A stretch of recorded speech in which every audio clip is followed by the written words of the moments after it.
It was in this stretch of caves behind me that 200 years ago, native rhinoceros and hippopotamus bones were discovered. Find out when and where these exotic animals roamed in just a few moments. On today's show, I'm attempting to help a couple of expats to escape the bush down under and relocate back to home soil. They take a trip down memory lane. That's great, isn't it? It is nice. Fantastic. When was the last time you had one of those? 20 years ago, Yeah. 30 years ago. And send a shiver down my spine. How are you going to get out of that bath? I don't want to know. Today, I'm in Nottinghamshire at Cresswell Crags, where an excavation proved that the narrow-nosed rhinoceros, a species now extinct, lived 120,000 years ago.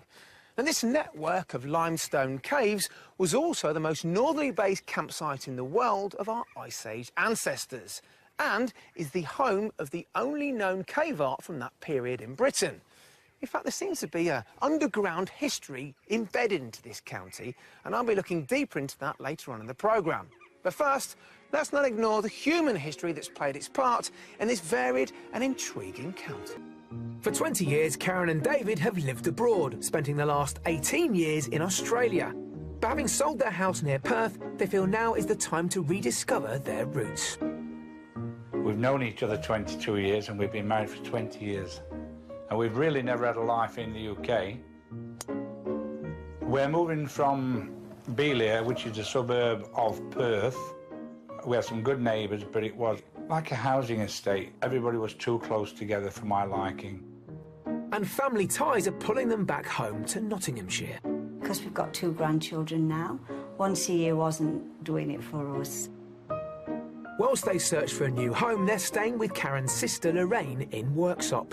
When I told my sister we'd made a decision to come home, she said her wish had come true. She says that's the only thing she ever wanted is me to come back home. Oh, it makes me cry thinking about it. Now to discover the financial details for the new home. Our budget for this move is £350,000. We've just had our 20-year holiday. Now it's time to come home. That's right, isn't it? Yeah. David and Karen have asked us to concentrate our search in the north of the county, to be within reasonable distance from their family in Worksop. I met up with them on their home turf of Nottinghamshire to find out more about this radical move. Well, good morning. Welcome, both of you, back to the UK and to Nottinghamshire. Is it good to be here? Yes, it's absolutely marvellous to be back home. Talk me through your ideal house here in the UK. I would like a detached. Mm-hmm. I'd like 3 or 4 bedrooms. I'd like an ensuite. I'd like a large kitchen diner, 2 reception rooms, a utility room, a sunroom, and a nice big garden. Private garden. OK, I mean, I was thinking you might not have made your mind up on that plane journey. Sounds like you have, certainly. Your Australian house, quite modern, isn't it? Very modern, yeah. So can the house be modern, then? Yes. The house can be old on the outside, Right. but the inside we must have it modern. Mm-hmm. What are no-nos? What don't you want to have a look at, Karen? No beams, Right, OK. no low ceilings, OK, no dark rooms. right. Now, the exciting thing from my point of view, I'm sure from your point of view as well, is, you know, you've already made this move over here. Your furniture is in transit, isn't it? Yes, it's coming over now. So you've sold? Sold. So if we find you a property, you can go for it. We need to move in quick. And it means that we shouldn't be wasting any more time stood here. Let's get on with it. Good. For a budget of £350,000, David and Karen are looking for a detached country retreat with 3 to 4 bedrooms, a large family kitchen diner, 2 reception rooms, a large private garden, and not too far away from their family in Worksop. We've got 3 first-rate houses to show them, and I'll be testing their valuation skills when I ask them to guess the price. Our final property is the Mystery House, which will really pose them a few questions. But with their furniture arriving in just a couple of months, it's time to get cracking and head for the first house. Although we begin our search on the eastern side of the county in the village of Wigsley, we're still only around 40 minutes from their family in Worksop.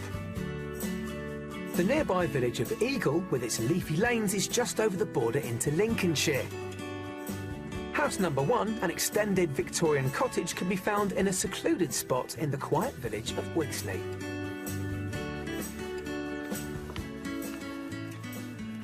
What are we thinking? It's gorgeous, absolutely beautiful, fantastic. Excellent first house, you know what I mean? Excellent first house. That's Yeah. looking good. That's Yeah? looking real Yeah, good. it really is. Let's go inside. Yeah.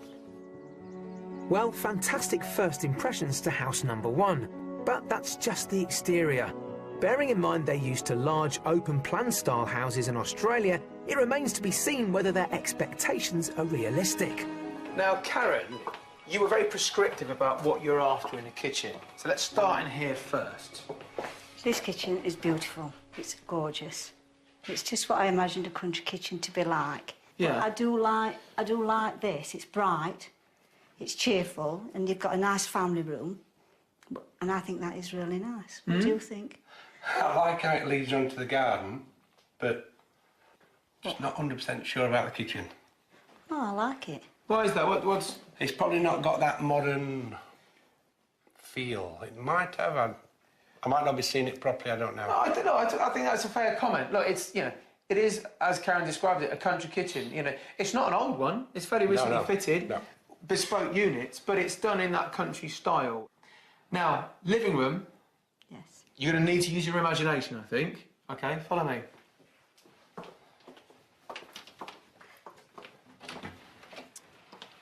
Oh, yeah. Now, I'm going to ask you first, David, because I kind of know what you're going to say. It's It's not for me, not the darkness of it. Whether or not it could be different if we painted them white, I don't know. One thing you could do is, if you plasterboarded over these, yeah. then you could put downlighters inside. One thing you do get in here that you probably, well, you wouldn't probably want in Australia, you get some open fires. Yeah, that's great, isn't it? It is nice. Fantastic. When was the last time you had one of those? 20 years ago, Yeah. 30 years ago. Now, there's another reception area the other side of the kitchen. Yours got a small office area there with a door going into the garden. Let's go and take a look at the master bedroom, because I think you'll like that. The downstairs is completed by a utility room including a shower and WC and the 4th bedroom. So divided opinions as we head upstairs. There is a study or possible single guest room and 2 double bedrooms, all served by a modern, stylish family bathroom, including a steam and shower cubicle. But first, the master. Now then, 3 double bedrooms on this floor. Nice size. Nice size. Nice ensuite. You've got a bath and separate shower in there. Oh, wow. This is nice. Love the balcony. Extension. It's like an extension to the bedroom. It's great. Well, you get the morning sun in this room as well. It's awesome. It's very nice. Awesome is a word I love to hear. Well, I'll tell you what, let's go and look at another part of the garden. Start trying to get your head around how much this house might be, all right? Mm-hmm. The secluded lawned garden is at the front of the property and includes a summer house, ornamental pond and a patio area. So, how much do you think this house is on the market for? You go first, Karen. I'd say this house is 335,000. OK. 100,000. I'd say 300. 300? 300. Well, it's on the market for offers around £329,950. See, how close? Coming in well under budget, this extended Victorian cottage has the privacy they're looking for, along with 4 bedrooms, the master with ensuite, a large kitchen diner, a lounge reception room, all set in a quiet village in the Nottinghamshire countryside. Had a good look around? Yes, fantastic look around. All right, on to the next one. Thank you very much. Thank you.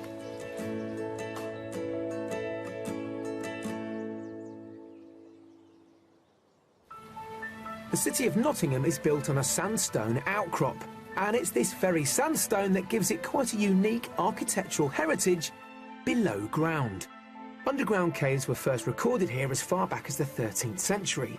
And today I'm meeting Dr. David Strangewalker, project manager for the Nottingham Cave Survey, who's mapping some of the 500 man-made caves to encourage the city and its visitors to appreciate their archaeological importance.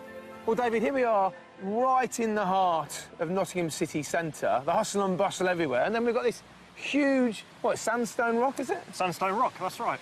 We are looking at 3 or 4 of Nottingham's 543 caves that we know about, and there's probably more that we don't. Now, I notice you've got a map in your hand here. Yes. What's this? Well, this is all the caves that we know about on a map of Nottingham, and you can see they spread quite far out of the city. But in the city centre, you can see we've got this tremendous density of caves. I mean, nearly every property's got a cave underneath it. And as we say, 500 caves plus. So with so many caves littering the city centre, can you get access to any of these? Yeah, we can. We can go and see some of them. And in fact, I'm going to take you next to Peel Street, just up here. OK, great. Shall we go? Yes, please. But let's get out of the weather. Many of the caves have been used for commercial purposes or visitor attractions over the years. However, this one here at Peel Street, once a sandstone mine and an air raid shelter, is not yet open to the public. So these caves being dry and safe from the weather, they became living places then, obviously. Some of them did, yeah. Yeah, at the start of the 19th century. Nottingham started to industrialise in a massive way. And unlike a lot of cities, it didn't expand outwards. There were ownership issues with the fields around. And so it expanded inwards. And so a lot of the cellar caves that existed, you know, from the medieval period under houses started to be used as dwelling places by families, by slum landlords, really. And it's got to be one of the grimmest bits of Nottingham's history, really. So you've got a current project on the go at the moment of mapping these caves. That's right, yes. By mapping the caves using 3D technology, they aim to record, archive and promote Nottingham's caves. We're off to the Salutation Inn, a 13th century building, to map the medieval caves that lay below. This is our laser scanner, and this is the key to all the mapping. Can we see it in action? Yes, we can. Right, and if you're happy, Yeah. I'm happy. Let's press go. Let it survey. So it's taking beams of laser light, and then it rotates all the way around, so we get a full sort of 360-degree survey. There we are, done. So this is done. So what do you do with this information that's now collected? Right, we download it onto the computer, do a bit of processing, Yeah. and what we end up with is what's on the laptop. This whole process of going into a cave, mapping it all out, you can then start to understand maybe a bit more about what they were used for as well. Yeah, that's right, yes. We can learn a lot more about spatial relationships between the caves. We've got a lot of important and, look, a few fascinating work to get on with, so I won't delay you any longer. Thank you very much. Thank you very, very much. It's been a pleasure. Thank you. It's fascinating to experience these caves, and we wish David and his team success in opening up Nottinghamshire's underground heritage for all to see.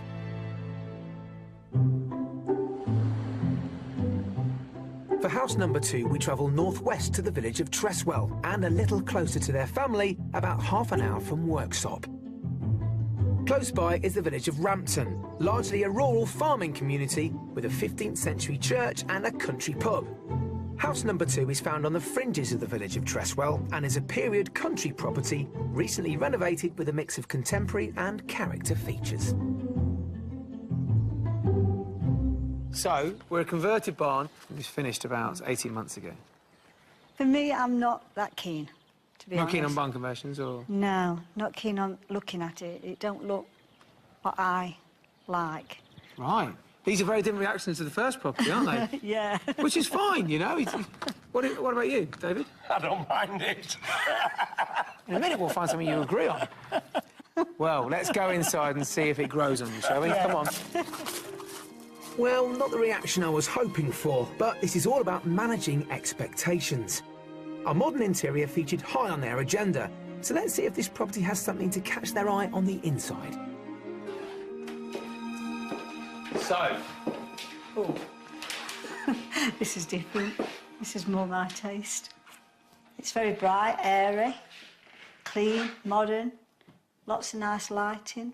I mean, this is a cook's paradise. You got a double fan-assisted oven, induction hob. Do you do much cooking? No. Good. I like it to look like this. So you want all this stuff, you're just not going to use it? No. Takeaways. Now, at the moment, it's set up as a bit of a day room, if you like. Would you keep it the same? I would. I probably wouldn't. I'd probably make it a kitchen diner. Would you? Kitchen diner, yeah. Well, why don't you make your mind up what you'd use this room for after you've seen the living room, because I think you'll rather like it. OK.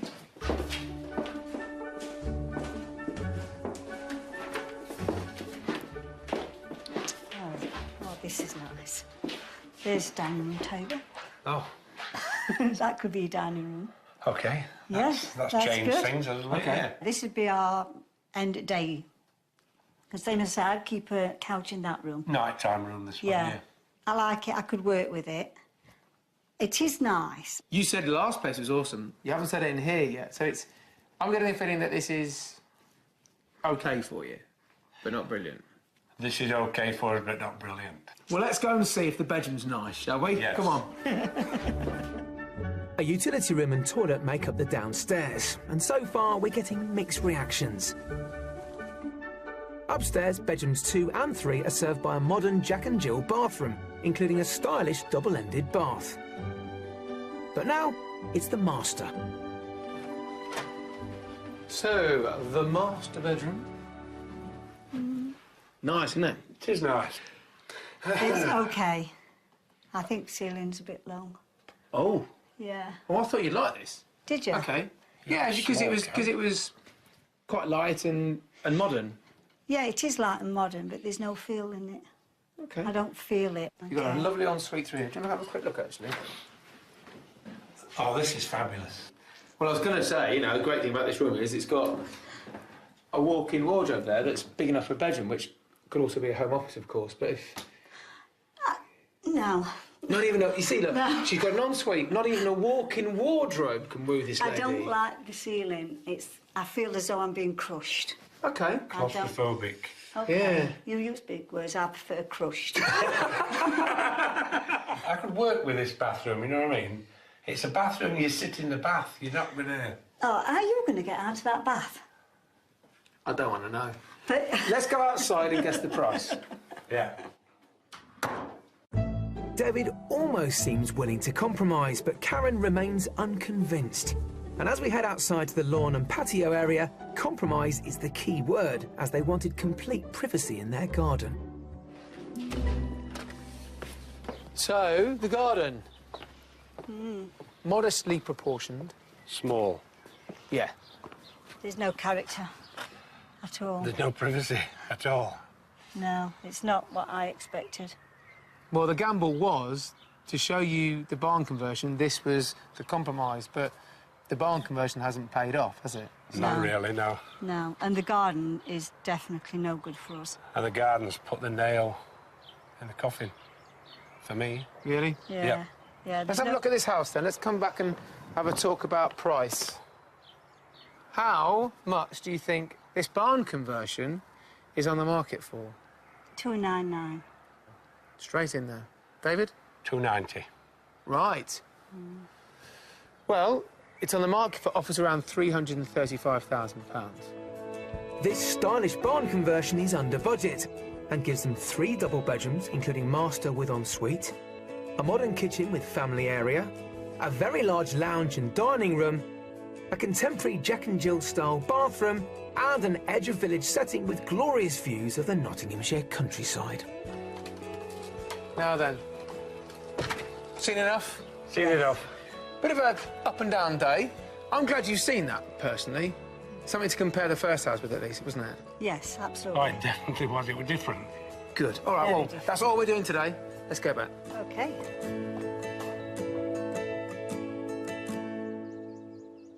So it's fairly clear that David and Karen are keen on retaining their privacy. So we're going to run with that theme. Now, looking back on yesterday afternoon, in that second house, Karen thought those modern interiors were a little bit bland, which surprised me because I thought that's exactly what she was after. Modern, clean lines. So today, at the Mystery House, well, as you know, it's here to challenge the expectations of our buyers, and I'm going to show them something completely the opposite of property number 2. Something with bags of character and history. Something I think maybe they won't have seen in 18 or so years of living in Australia. And I reckon it'll invoke one of 2 responses. They'll love it, or they'll loathe it. But certainly, they won't be thinking it's nice. For the Mystery House, we head south to the village of Normanton-on-Trent, still around half an hour from Worksop.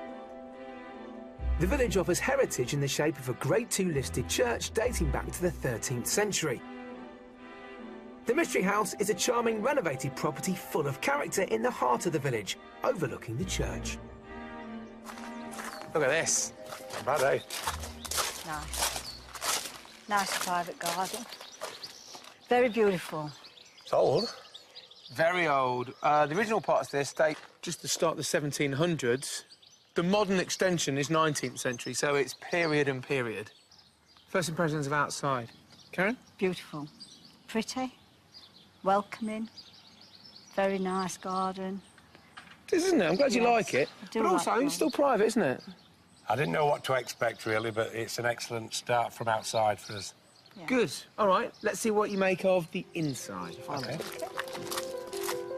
A cracking start to the mystery house. A thumbs up all round. But, and here's the but, let's see if they're prepared to compromise as we head for the kitchen. Now then, straight into the kitchen, obviously. I think I know what you might say, but go on, what are your first impressions? Beams, low ceiling, but a really pretty kitchen. It's quite modern, nice tops. Love the windows. It's very workable. It's got a nice family feel. I'm going to kill myself on that beam, I think. I'm going to reserve judgment. I mean, I can... If everything else was good, I could work with that. OK. Heading for the lounge, we pass through the dining room with more feature beams for David, along with an inglenook fireplace. So here's your main reception room. Oh, this is pretty. This is cute. Now, I say cute, but it's a really nice size, isn't it? Yeah, this is OK. Handle the one beam, no problem. No Oh, problem. I didn't notice that. Well, it's high enough, isn't it? Yeah. It It's is that way. high. I do like the beam, actually. Paint it white, it'll be fine. I am actually taken to it, this house. Oh, yeah. Yes, I am. Let's go and take a quick sneak peek at the master bedroom, or what I think could be your master bedroom. Apart from the obvious issue with the beams, I'd say it's so far so good. And bearing the question of ceiling height in mind, I'm heading for a roomier option for the master bedroom. So this is one of the 4 bedrooms. Beautiful size. Very bright. Quite large. It's not the master, though, yeah? Well, look, I wanted to show you this room because it was the tallest, essentially, because this is in, well, the 19th century part of the building. This is right above the living room where we just were. Yeah. You've got lots of natural light pouring in. But at the other end of the building, you've got a similar size room, maybe slightly smaller, but it's got a lovely ensuite with it, which suggests it could be the master. Yeah. But that has lower ceilings. Let's have a quick look into the other bedroom, and I'll show you what I mean about the ceiling height. OK. Okay.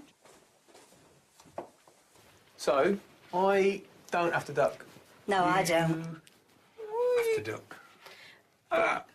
I don't walk like a soldier every day. So on this floor, you've got 2 good-sized doubles, which you've now both seen. You've got a small single, great for one of the grandchildren maybe. But then, on the second floor, there's a really lovely double with storage in the eaves either side, which you can see later on.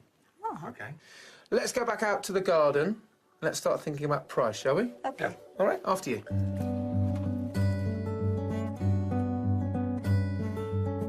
The upstairs is completed by a modern family bathroom with double-ended bath. As we head outside, I get the feeling if it was down to Karen, we'd have a sale. However, David seems yet to be convinced. Well, this is a good spot, really, to have another peek at the house, but also see the garden from another angle. So, what do you think?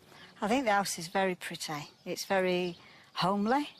It's got a lovely feel about it. It's pretty awesome, actually. I am a little bit colder towards it. I've never been in a house with so much wood. Well, with all this in mind, how much do you think it's on the market for? I think it's on our budget, $350. I'd say 330. We've always gone in low. Yep. It's tight. Do I win one this time? You're spot on, Karen. See? 350.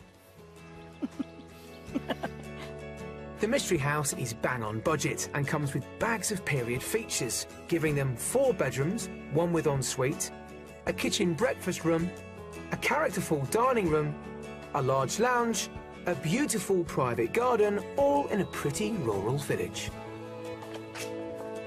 Well then, all done inside? Yes, thanks. Did you bang your head?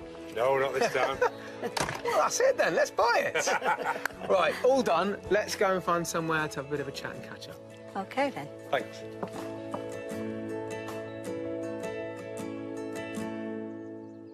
It's been a cracking couple of days. I've really enjoyed it. But I'm here to find out what your favourite property is. I did like the mystery house. Why? I liked it because it got a nice feel. It had got a large living room. The bedrooms was nice. The kitchen needed some looking at. It was a bit small for David. The low ceilings and the beams really did it for me. How much of a compromise is it for you to have house number 1 as your favourite, then? You must have seen our faces when we walked onto property 1. It was just brilliant from the outside. It was perfect. Yeah. And then when we sort of got inside, we started compromising a bit. And I think at the end, I think we just hit 1 or 2 compromises too many. So your next step is? The next step is to investigate the areas what you've shown us already, and then see what else is on the market. I wish you both the very best of luck. You're running out of time now. How long have you got? 9, 10 weeks. 10 weeks to find somewhere, do a deal and move in. Do you think you'll do it? Yeah. Really? Yep. Well, I'll hold you to that. Look, no matter what happens, please let us know where you end up. Will do. Definitely will, won't Will we? do. Good luck. I've had a lot of fun. Thank you very much. Well, David and Karen have been nothing but candid throughout this, have they? It's funny, isn't it? In just 3 viewings, Karen's gone from looking for open-plan modern interiors to falling in love with a cottage that's centuries old. I'm not sure David's quite got there yet, but he'll need to, and pretty soon, because, well, let's face it, in a couple of months, all of their furniture arrives, so they're up against it. But you know what? The look in David's eyes when he says he'll do it, I actually believe him, and I wish them both the very best of luck. See you next time. Whilst David and Karen loved some aspects of house number 1 and the mystery house, they felt the overall package wasn't quite there. But they've since been back to the area and have had an offer accepted on a property, moving in just as their furniture arrives. If you'd like to escape to the country in Scotland, Wales, Northern Ireland or England, or maybe even further afield to the continent and need our help, please apply online at bbc.co.uk/Be On A Show. It was in this stretch of caves behind me that 200 years ago, native rhinoceros and hippopotamus bones were discovered. Find out when and where these exotic animals roamed in just a few moments. On today's show, I'm attempting to help a couple of expats to escape the bush down under and relocate back to home soil. They take a trip down memory lane. That's great, isn't it? It is nice. Fantastic. When was the last time you had one of those? 20 years ago, Yeah. 30 years ago. And send a shiver down my spine. Are you going to get out of that bath? I don't want to know. Today, I'm in Nottinghamshire at Cresswell Crags, where an excavation proved that the narrow-nosed rhinoceros, a species now extinct, lived 120,000 years ago. And this network of limestone caves was also the most northerly-based campsite in the world of our Ice Age ancestors, and is the home of the only known cave art from that period in Britain. In fact, there seems to be an underground history embedded into this county, and I'll be looking deeper into that later on in the programme. But first, let's not ignore the human history that's played its part in this varied and intriguing county. For 20 years, Karen and David have lived abroad, spending the last 18 years in Australia. But having sold their house near Perth, they feel now is the time to rediscover their roots. We've known each other 22 years and we've been married for 20 years. And we've really never had a life in the UK. We're moving from Beeliar, which is a suburb of Perth. We had some good neighbours, but it was like a housing estate. Everybody was too close together for my liking. And family ties are pulling them back home to Nottinghamshire. Because we've got 2 grandchildren now. Once a year wasn't doing it for us. Whilst they search for a new home, they're staying with Karen's sister Lorraine in Worksop. When I told my sister we'd made a decision to come home, she said her wish had come true. She says that's the only thing she ever wanted is me to come back home. Oh, it makes me cry thinking about it. Now to discover the financial details for the new home. Our budget for this move is £350,000. We've just had our 20-year holiday. Now it's time to come home. That's right, isn't it? Yeah. David and Karen have asked us to concentrate our search in the north of the county, to be within reasonable distance from their family in Worksop. I met up with them on their home turf of Nottinghamshire to find out more about this